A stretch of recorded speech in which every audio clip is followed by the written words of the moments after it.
A scene that can only be described as the good, the bad, and the Montreal cabbie. The old port turned into a scene from the Wild Wild West, and Journal de Montréal has this story and the video of taxi drivers, Montreal taxi drivers, surrounding an Uberx driver and stealing his cell phone. Take a look at this.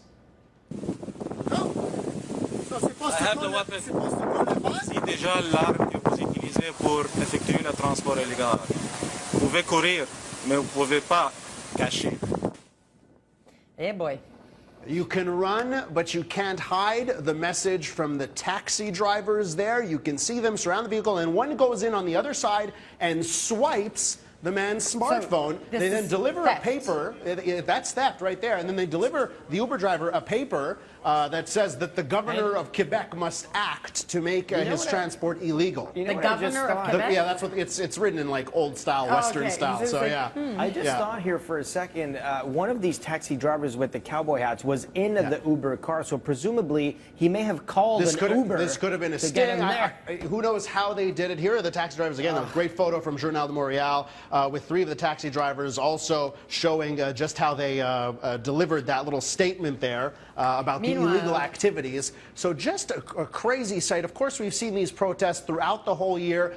Just in mid-September, there was that protest from the Techno Park to the airport. In May, we saw protests from Uber drivers as well, protesting the fact that what they feel, in the view of the taxi drivers, is that it's Uber that has turned Montreal into the wild, wild west by deregulating taxis. While these guys were, off playing cowboys, other drivers were making money and actually earning a living. So there you go. So listen, this is a multifaceted issue. Obviously, it is costing them some money here when you have Uberx drivers, and they've paid a lot for their permits. They have paid $200,000 for these permits, and they feel that they're getting shortchanged on that. But this is interesting because here's a headline over from France about Uber and how they're trying not to be the cowboy. Very apropos with the story we're seeing this morning, how they're trying not to be the cowboy in France and trying to sort of change their tune and be more accommodating and work with governments a little bit more and try and get regulation as opposed to just